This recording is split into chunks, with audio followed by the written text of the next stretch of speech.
Efforts for inclusion in Blair Oaks. Why gender-neutral bathrooms is a hot topic tonight.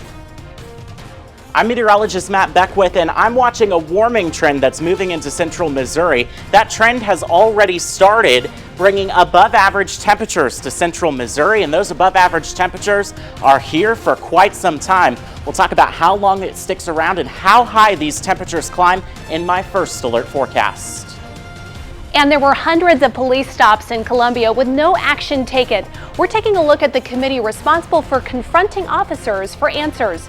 This is KOMU 8 News at 10. Coverage you can count on. KOMU 8 News starts now. The Blair Oaks School Board officially voted tonight on the transgender student policy we've been following for the past few months. Good evening, everyone. I'm Emily Spain. Thanks so much for joining us tonight. KOMU 8's Rachel Henderson is live at Blair Oaks Intermediate School with that decision. Rachel. So the meeting ended about 15 minutes ago, but it took place in that library right behind me. There was lots of applause when the board unanimously voted to get rid of the transgender policy as a whole. So the board deliberated for about 15 minutes before deciding to remove the policy and instead replace it with a blanket discrimination policy that would kind of address the issue as a whole.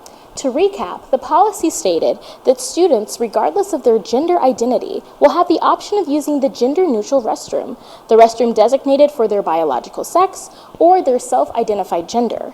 The policy was first implemented in November of 2020, but the recent discussion started after a community member took issue with how it was approved.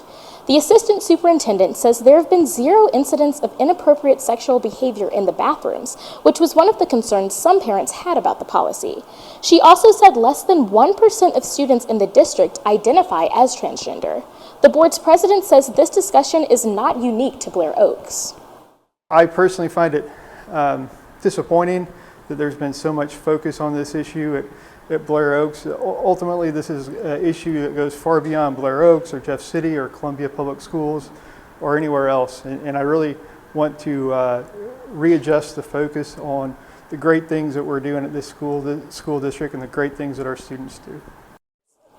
This decision means that the board will officially remove the policy and instead work with its law firm to come up with a new one. Reporting live in Wardsville, Rachel Henderson, KOMU 8 News. A report from Missouri's Attorney General found that nearly 900 Columbia traffic stops resulted in no action being reported. Today, a committee advising Columbia's police chief asked police officers why. KOMU 8's Hunter Walterman was there, and he's in the studio now to tell us what officers had to say today. Hunter. Yeah, Emily, the biggest takeaway from today's meeting is that there needs to be more communication from the Columbia Police Department. Today, a committee advising Columbia's police leadership asked officers why nearly 900 traffic stops resulted in no action in 2021. Police say it's largely because of a bureaucratic glitch. Officers told the committee that police will pull over someone because of a traffic violation and find drugs or weapons in the car. The driver will get charged with possession, but not with rolling through a stop sign.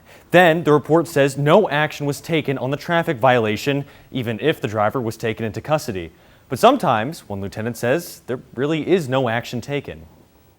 There are other reasons why no action could be taken. I could stop you and then a higher priority call comes out. And so I have to end that traffic stop very quickly. And typically I'm giving you back your driver's license and I'm driving lights and sirens away to something that's happening nearby. Police say there is no simple solution. The state attorney general's office requires no action to be an option for officers to report. Columbia police say in order to fix the glitch, they will need to redesign their whole reporting system. The committee also discussed ways to build trust between police and Columbia's black community. Police and committee members agreed that officers need to do a better job of telling drivers why they got pulled over. But committee chair Tony Dukes Larkins said she's seen real change in Columbia, is confident that things will continue to get better. Columbia is a great community, and I believe that the work that we're doing here in Columbia could be a template for communities all over the country.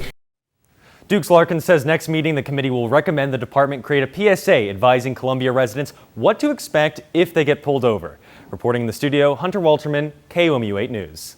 The legal battle to attempt to take recreational marijuana off the ballot for November is over. The Missouri Supreme Court decided today not to hear that case. Today was the deadline for courts to decide whether recreational marijuana use will remain on the ballot. This comes after weeks of legal challenges. Opponents argue legalizing recreational marijuana would put the drug in kids' hands and be harmful for Missouri communities. But marijuana supporters argue proper safety measures already exist and legalization would be a huge economic boost. Dabs, ice creams, candies, shatters, waxes, brand new formulations of this product, which are more addictive than they've ever been and more harmful than they've ever been. So we're going to be talking to voters about those kinds of things. Conservative estimate, I think probably 5 times the size of the current market. Recreational marijuana is legal in 19 other states, including Illinois.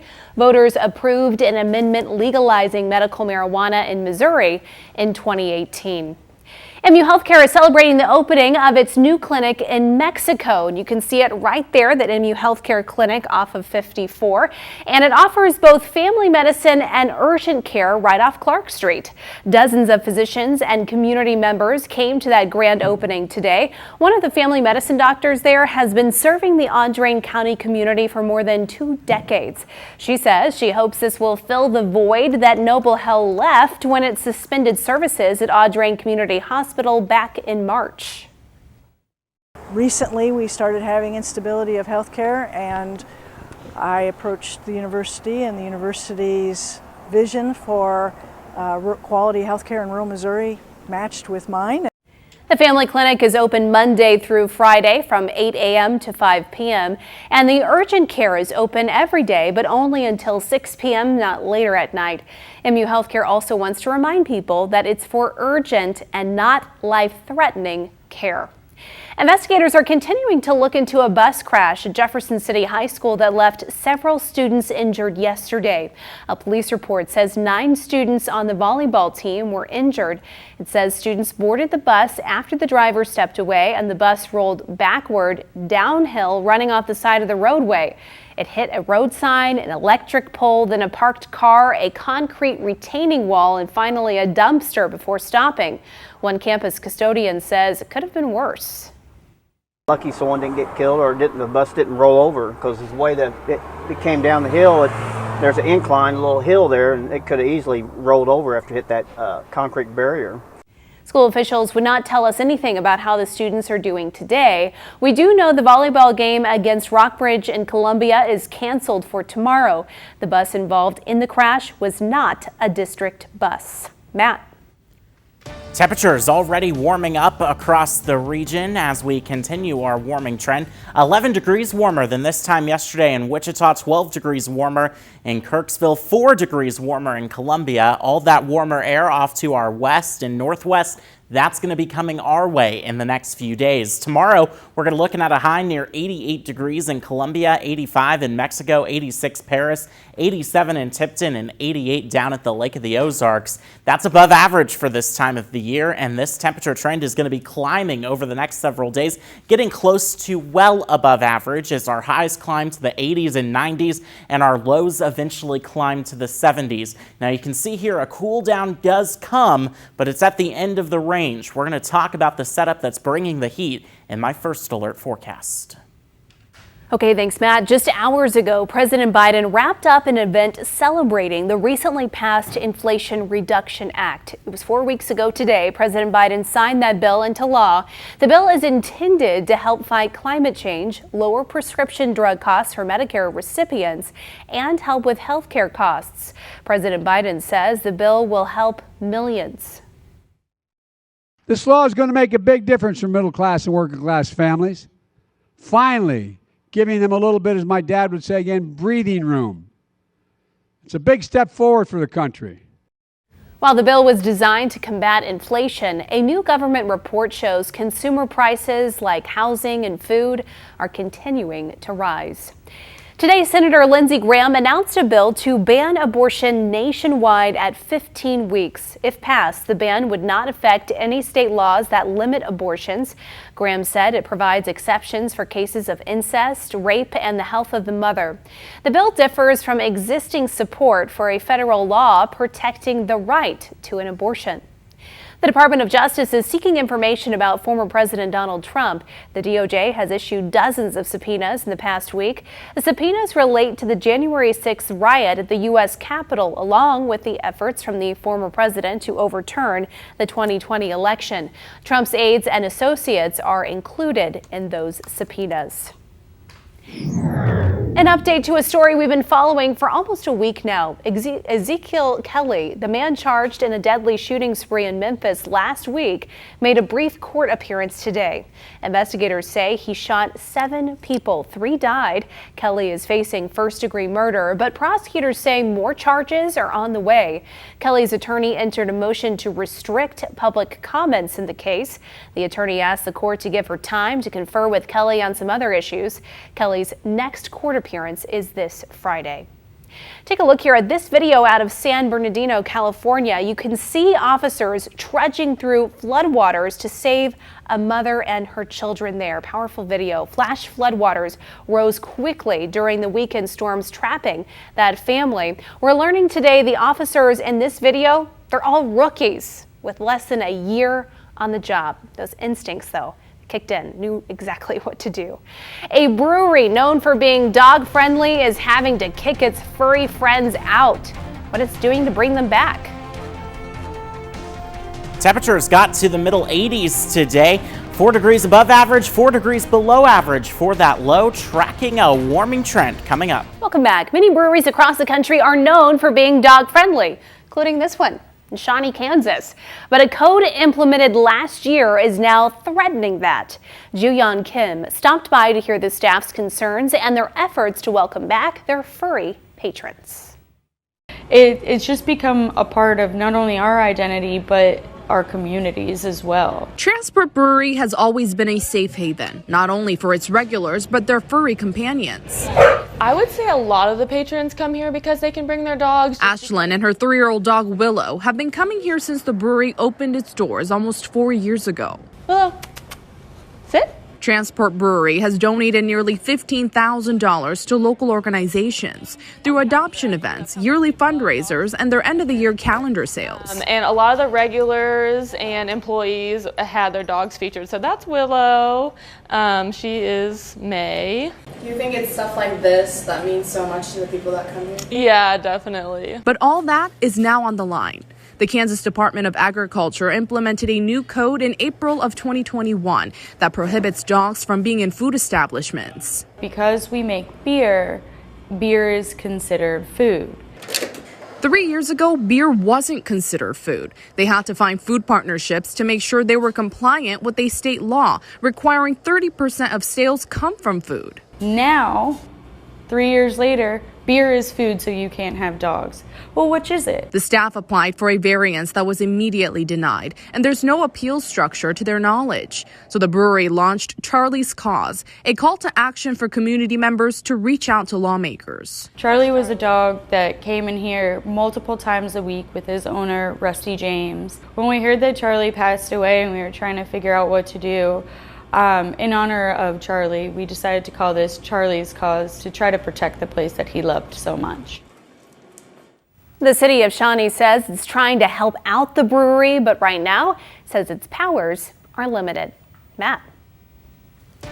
High pressure moving into central Missouri, giving us a lot of clear skies, a lot of sunshine, and keeping things nice and quiet pretty much all across the Midwest. There's not much going on here, at least on the radar. There is a lot going on in terms of our temperatures that are warming up. Let's go ahead and look at the temperatures across the country for tomorrow, getting to the upper 80s here in Columbia.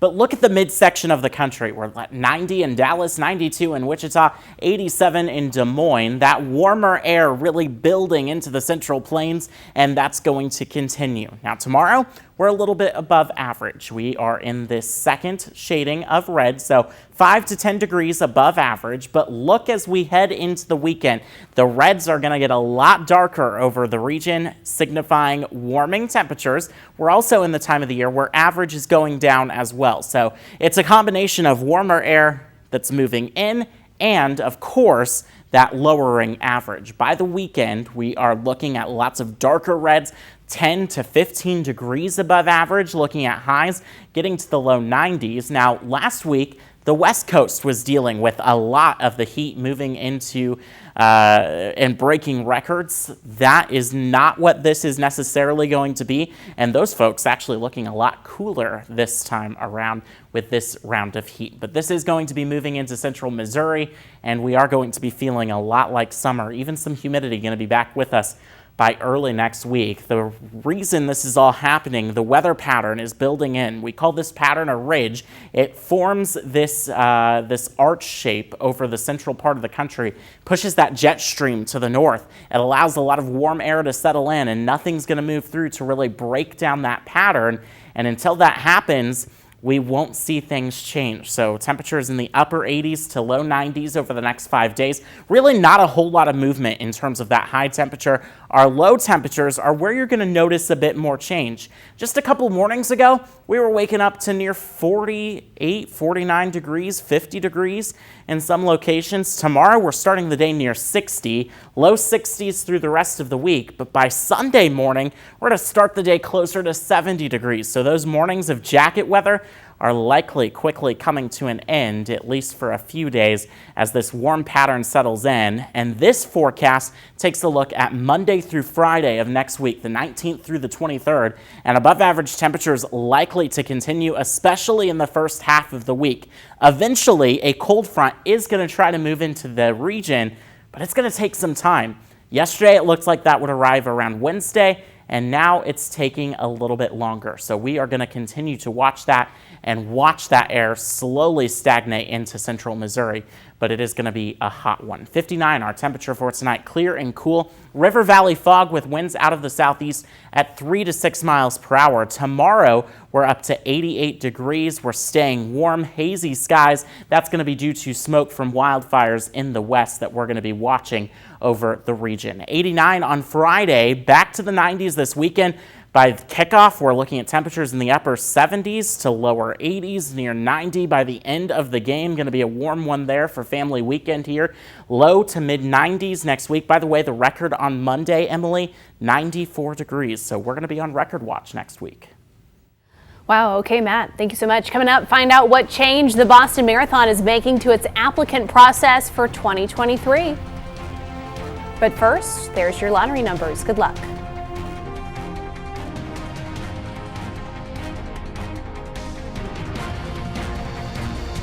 Here's what's happening right now. A preliminary 4.4 magnitude earthquake struck near Santa Rosa, California about an hour ago.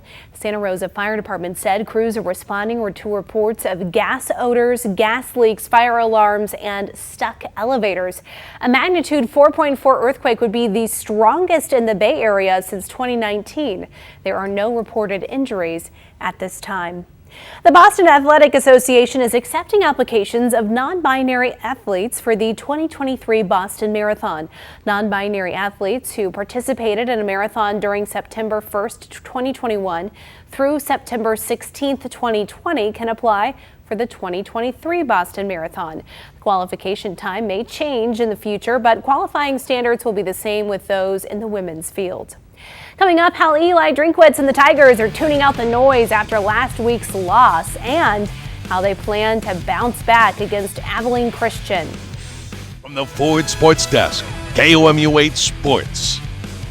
Mizzou football will have transfer defensive back Marcus Clark available this week. Clark just transferred from Miami a couple weeks ago. He will be eligible Saturday. As they prepare for their clash with FCS opponent Abilene Christian, the Mizzou football team finds itself at the intersection of perception and reality.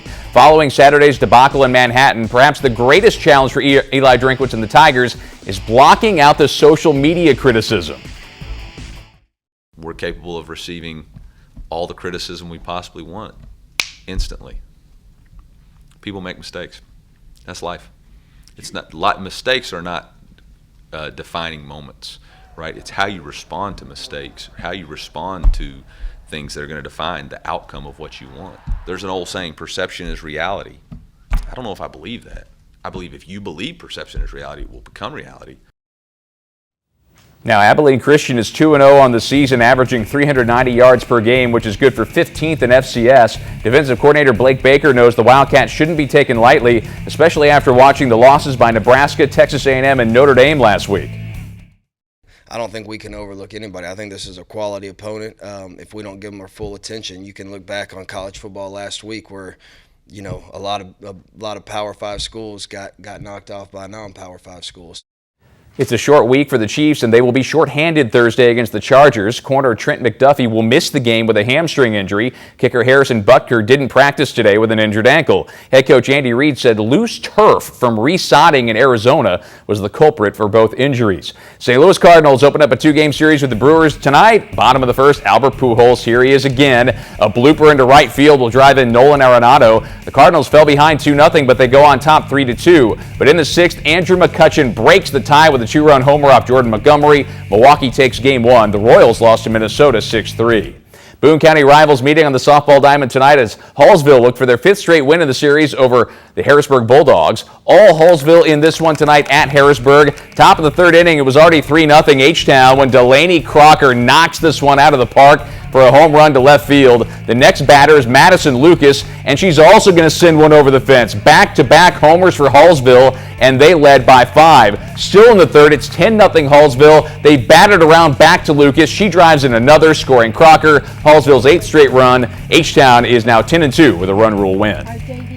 Rockbridge riding an 8-game winning streak, facing Jeff City in CMAC action. The Bruins battered around themselves in the 1st inning. They're already up 2-0 when Mizzou commit Abby Hay launches a 2-run shot over the fence. 4-zip Bruins. Next pitch, Addie Morris knocks it out of the park as Rockbridge goes back-to-back 5-0 Bruins. Still in the 1st, Sydney Fullerton with the bases loaded takes it to the wall. 3-run score on the triple. Rockbridge plates 9 in the 1st, and they win 10-0 in 5. Hickman and Battle meeting in more conference softball action. No score in the bottom of the 3rd when Battle's Chelsea Gleba pops out to center field. It's a sacrifice fly to put the Spartans on top. Hickman coach Jordan Logan argued that the Battle runner did not tag up, but the run stands. And in the same inning, it's a bases-loaded walk to force in another Battle run. Spartans win 4-2. Battle Soccer hosting Boonville tonight. It's a 5-goal outburst by the Spartans, including Parker Murphy finding the back of the net off the free kick. Battle wins 5-0. And finally, Columbia College volleyball home for Tabor College. The Cougars came out fighting. This block from Luisa Ferreira is a point for the Cougars, and they took the first set 25-14 and never looked back. All Cougars coming out of a timeout in the 3rd. Beza Bektaslu would seal the sweep, and Columbia College has now won 3 matches in a row. And to sports. Temperatures starting tomorrow in the upper 50s. It's a warmer start to the day than where we've been the last couple of mornings. Maybe time to ditch the jacket again. We'll get to the upper 80s in the afternoon. And from there, the warming trend just continues. A warm pattern.